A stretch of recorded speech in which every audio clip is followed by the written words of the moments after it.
વિદ્યાર્થી મિત્રો, મારી યુટ્યુબ ચેનલમાં તમારું હાર્દિક સ્વાગત છે.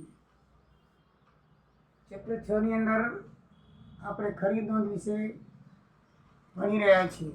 તો સૌથી પહેલાં આપણે સાદી ખરીદ નોંધ જોઈ, પછી ખાનાવાળી ખરીદ નોંધ જોઈ અને છેલ્લે આપણે જીએસટીવાળી ખરીદ નોંધ જોઈ.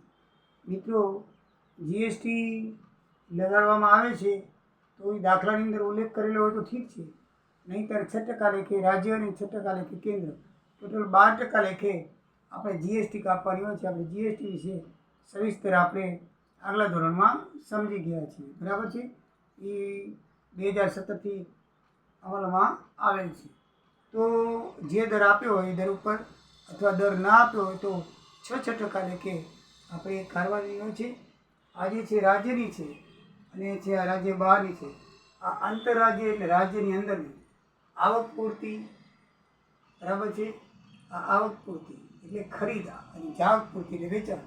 આ આવક પૂરતી વસેક છે અને આ આવક પૂરતી રાજ્ય વસેક છે. અને આ આંતરરાજ્ય પૂરતી આવક વસેક પૂરતી સંકલિત વસેક એટલે કે બહાર રાજ્ય. આ આંતરરાજ્ય છે એટલે રાજ્યની અંદર, અને આ બહારનું રાજ્ય એટલે રાજ્યથી બહાર. આંતરરાજ્ય એટલે બહાર, રાજ્ય બહારથી આપણે ખરીદી કરીએ. ગુજરાત સિવાય મહારાષ્ટ્ર, મધ્યપ્રદેશ તો અહીંયા લખવાનું 12% લેખે. અને કહીએ 6% લેખે આપણે કેન્દ્ર સરકારનું અને કે વસેક એટલે કેન્દ્રની અને રાજ્ય વસેક. બરાબર. કેન્દ્રની અને રાજ્યની બેનું ખાનું છે. આમાં ફક્ત રાજ્ય કેન્દ્ર જ આવશે, રાજ્ય આવશે નહીં. એટલે આ રીતે આપણે ગણવાનું છે. જો જીએસટી 3 પ્રકારની હોય. રાજ્યની અંદર 2 પ્રકાર, કેન્દ્ર અને રાજ્ય. 6% આવક પૂરતી એટલે ખરીદી ઉપર, જાવક પૂરતી એટલે વેચાણ ઉપર. આ ખરીદી નોંધ છે એટલે આવક પૂરતી ઉપર જ કહેવાય. એટલે આ ખરીદી ઉપર જીએસટી કેન્દ્રની, આ ખરીદી ઉપર જીએસટી રાજ્યની. બંનેને 6% ટોટલ માલના લખી નાખવાના. અને આ જો રાજ્ય બહાર તમે જો ખરીદી કરી હોય તો એના ઉપર 12% લેખે કેન્દ્રીય લાગે. એટલે એ સંકલિત વસેક કહેવામાં આવે છે. એમાં રાજ્યનો કોઈ રહેતું નથી. બરાબર. ગુજરાત રાજ્યને મત લીધી હોય તો ગુજરાત રાજ્યને ના લાગવું પડે. એ મહારાષ્ટ્રમાંથી આપણે લીધેલી હોય એટલે એ સરકાર જાણે, એ જાણે. આપણે રાજ્ય સરકારને એમાં લેવાનું હોતું નથી. તો મિત્રો ધ્યાન રાખજો, રાજ્યની અંદર 2 પ્રકારની કેન્દ્ર અને રાજ્ય, અને બહારના રાજ્ય માટે એક જ પ્રકારની ખાલી જીએસટી છે. આ 12% લેખે, આ 6% લેખે. દાખલાની અંદર ઉલ્લેખ ન કરેલો હોય તો 6% લેવાની હોય છે, અને આ 12% લેવાની હોય. ઉલ્લેખ કરેલો હોય તો એ ટકા પ્રમાણે લેવાની હોય. આ દાખલાની અંદર ઉલ્લેખ કરેલો છે કે ભાઈ તમારે કુલ 12% લેખે ખરીદ નોંધ, ખરીદ માલ ઉપર જીએસટી લેવાની છે, તો આપણે 12% લેખે ગણતરી કરશું. બરાબર છે મિત્રો. સૌથી પહેલાં શ્રી અમદાવાદના ભાવેશ સ્ટોર, એટલે આપણે ગુજરાતના વેપારી છીએ માની ચાલવાનું. અમદાવાદના ભાવેશ સ્ટોર કે જે કાપડના વેપારી છે એની ચોપડે ખર્ચની નોંધ સહિત ખરીદ નોંધ તૈયાર કરવાની છે. તો એમાં લાગુ પડતા વસેકનો સમાવેશ થયેલો નથી, તો આપણે વસેક ઉમેરીને ખરીદ નોંધ લખવાની છે. 12% લેખે વસેકનો ભાવ આપેલો છે. તો સૌથી પહેલી તારીખ છે જાન્યુઆરી 1, 2018. જાન્યુઆરી 1. રાજકોટના વિપુલ સ્ટોર પાસેથી 10,000નો માલ 10% વેપારી વટે ખરીદ્યો. મજૂરીના 500 અને રેલવેના 400. ભરતીયા નંબર 239 દર્શાવેલ છે. તો વેપારીનું નામ છે રાજકોટ વિપુલ સ્ટોર. વિપુલ સ્ટોર ખાતે લખી નાખશું. વિપુલ સ્ટોર ખાતે ભરતીયા નંબર લખેલ છે 239. રકમમાં લખેલા હોય તો લખવા, નહીં લખેલ નહીં લખવાનું. એ મિત્રો આપણે ચોખ્ખી રકમ લખવાની છે. ચોખ્ખી રકમ એટલે 10% વેપારી વટાવ કાપી નાખવાનો છે. 10,000ની ખરીદી છે, 1 મહિનું કાઢી નાખો એટલે 1,000 વેપારી વટાવ થાય 10%. એટલે બરાબર મેં તમને શીખવાડેલું છે કે 10% કરવાના હોય એટલે પાછળનો આંકડો કાઢી નાખવાનો, અને 1% કરો તો 2 આંકડા કાઢી નાખવાના, અથવા પાછળ શૂન્ય ન હોય આવું હોય આમ પોઈન્ટ મૂકી દેવાનું. 1 આંકડા પછી 10% 1353.60 થાય. અને 1% કરવો હોય તો અહીંયા 2 આંકડા પછી પોઈન્ટ મૂકી દેવાનું. 135.36 થાય. બરાબર છે. એટલે આ રીતે એક આંકડે પાછળ ઉડાડી દો. જો આંકડો હોય તો પોઈન્ટ મૂકવાનું, બિંદા હોય તો ઉડાડી દો. દસાર્યા છે 1 મિનિટ ઉડાડી દો એટલે 1000 રૂપિયા થાય. 10% લખી એટલે ચોખ્ખી રકમ 9000 થાય. 10,000માંથી 1000 બાદ લખો એટલે 9000 રૂપિયા એની રકમ થાય. એના ઉપર 400 રૂપિયા રેલવે નોટ છે એટલે રેલવેનું ભાડું છે. નોટ એટલે ભાડું અને 500 રૂપિયા મજૂરી છે. ટોટલ 9500 રૂપિયા ઉપર જીએસટી લેખાશે. ધ્યાન રાખજો, ખરીદ પ્લસ ખર્ચ એના ઉપર જીએસટી લેખાય એટલે 9900 ના 6% લેખે. બરાબર છે. આ 9900 છે એના 6% કરવા એટલે 1% કરો 99 ગુણ્યા 6 594. 1% 99 થાય એટલે 6% લેખવાના એટલે 594 રૂપિયા બંનેને ભાગ આવશે. કેન્દ્ર વસેક ને રાજ્ય વસેક. બરાબર છે. 594 થઈ ગયું ટોટલ. એમાં વસેક ઉમેરી નાખો. 9900માં 11,88 આ બિલ બનશે. તમે જો 10,000નો માલ ખરીદવા જાઓ, વેપારી તમને 10% વેપારી વટાવ આપે તો આપણી કનેથી એને 9,000 રૂપિયા લેવાના થાય રોકડા.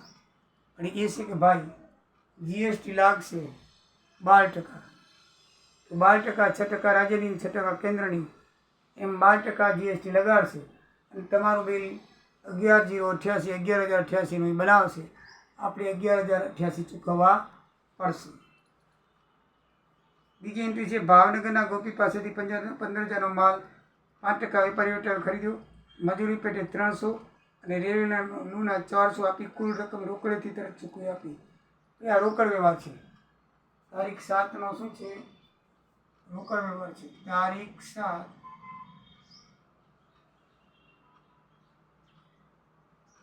રોકડ વ્યવહાર હોવાથી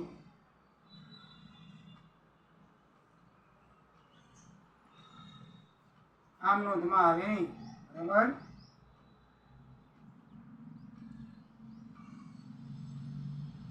સોરી, ખરીદ નોંધમાં આવે. આમ નોંધ નહીં પણ ખરીદ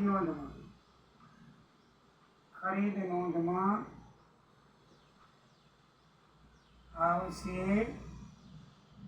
નહીં. ખરીદ નોંધમાં નહીં આવે. બરાબર છે. પછી 23નો વ્યવહાર છે. 20,000 માલ મુંબઈ મહારાષ્ટ્ર ધવલ પાસે 10% વેપારી ખરીદ્યો. જેમાં મજૂરીના 200 અને રેલવેના 350 બિલ નંબર 971થી ચૂકવ્યા. 971 ચૂકવ્યા નથી પણ અડધા ચૂકવ્યા લખ્યું છે એને. તરત નાણાં અડધા આપ્યા અને બાકીના અડધા રાખ્યા. એટલે આપણને ખબર છે કે અડધો વ્યવહાર રોકડો અને અડધો વ્યવહાર ઉધાર હતો. આખો વ્યવહાર ઉધાર માની લેવાનો. આખો વ્યવહાર ઉધાર માની લેવાનો. કઈ છે? જાન્યુઆરી 23.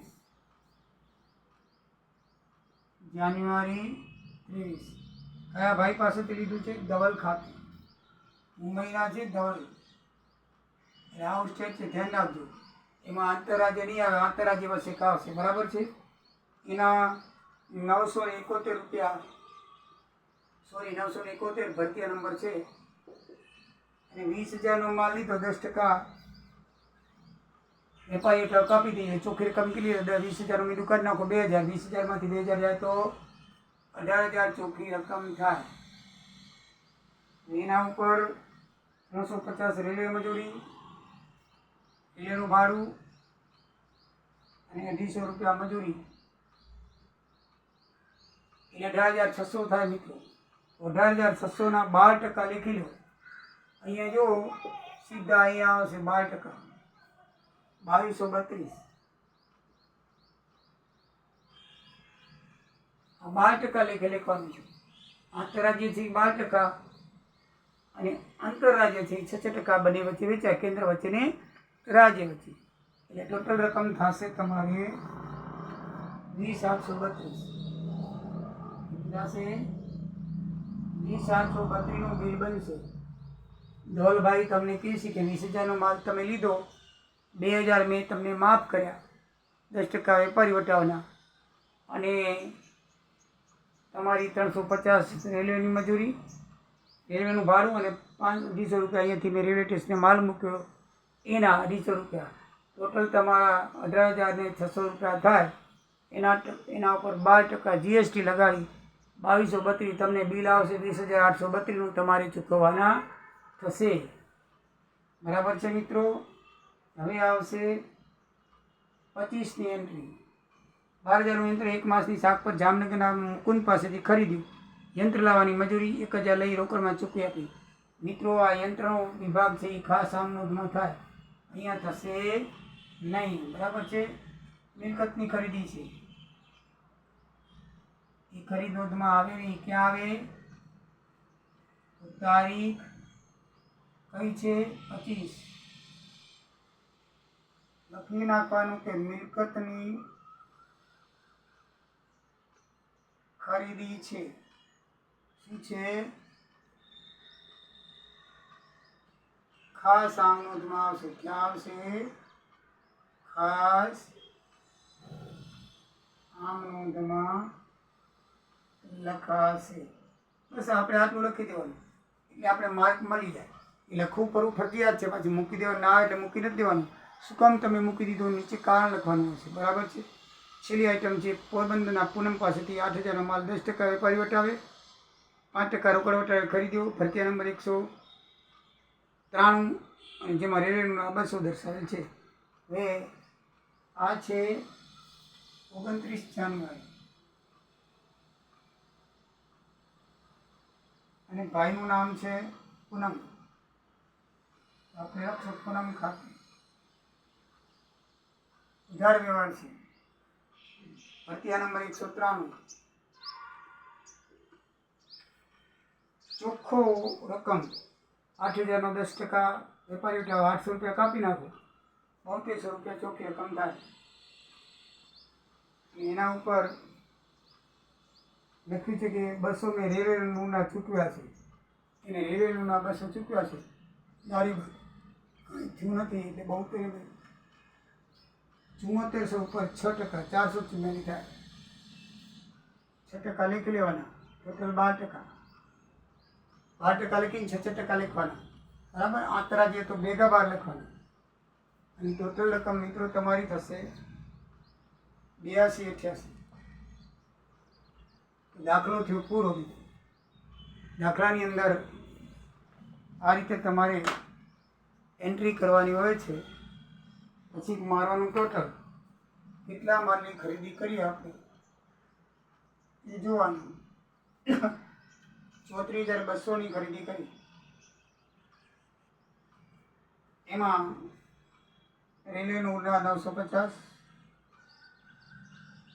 મજૂરીના 750, પછી કેન્દ્રીય વસે 1038, રાજ્ય વસે 1038 અને આંતરરાજ્ય 2232. અને મિત્રો કુલ ટોટલ 40,208. આ રીતે આપણી ખરીદ નોંધ થશે. આમાં મિત્રો ખાસ ધ્યાનમાં રાખવાનું, જીએસટીમાં કાંઈ ખાસ હોતું નથી. એટલે આંતરરાજ્ય પૂરતી તમે સમજી ગયા છો. જીએસટી રાજ્યની આપણે ગુજરાત રાજ્યના છીએ, અમદાવાદના છીએ, એટલે ગુજરાત રાજ્યમાં 2 ભાગ પડવાના, કેન્દ્ર અને રાજ્ય 6%. પણ ગુજરાતથી બહાર એટલે આંતરરાજ્ય પૂરતી, એટલે એ 12% ભેગા લેખી નાખવાના. એટલે 12% કેના ઉપર? ખરીદી પ્લસ ખરીદીના ખર્ચા. ધ્યાન રાખજો, ખરીદી પ્લસ ખરીદીના ખર્ચા ઉપર 6% જો આંતરરાજ્ય એટલે કે રાજ્યની અંદર હતો અને આંતરરાજ્ય એટલે રાજ્યની બહાર હતો 12% લેખે જીએસટી લગાડી ટોટલ રકમ લખી તમારો દાખલો પૂરો થાય. તો મિત્રો, આ તમે સમજી ગયા છો. આગળ હવે આપણે વેચાણ ખરીદ નોંધમાં ખરીદ નોંધ પૂરી થઈ. સાદી, ખાનાવાળી અને જીએસટીવાળી આ ત્રણમાંથી 101% 100% તમને ખરીદ નોંધ આવશે ને આવશે. બરાબર છે. રીત આ છે, રકમ કોઈ પણ હોઈ શકે, તમને આવડવી જોઈએ. બરાબર છે કે ભાઈ આમાં રોકડ વટાવ આપેલો હોય તો એ કાંઈ રોકડ છે નહીં એટલે આપણે ધ્યાનમાં નહીં લખવાનું. આપણે ખાલી વેપારી વટાવ જ ધ્યાનમાં લેવાનો છે, રોકડ વ્યવહારમાં આવતા નથી. જીએસટી આંતરરાજ્ય હોય તો 6% અને રાજ્યની બહાર હોય તો 12% લેખે ગણવાની હોય છે. જે દાખલામાં સૂચના આપી હોય તો એ પ્રમાણે, ના આપી હોય તો આપણે આ પ્રમાણે ગણવાની હોય છે. તો મિત્રો બરાબર તમને ખ્યાલ પડી ગયો હશે.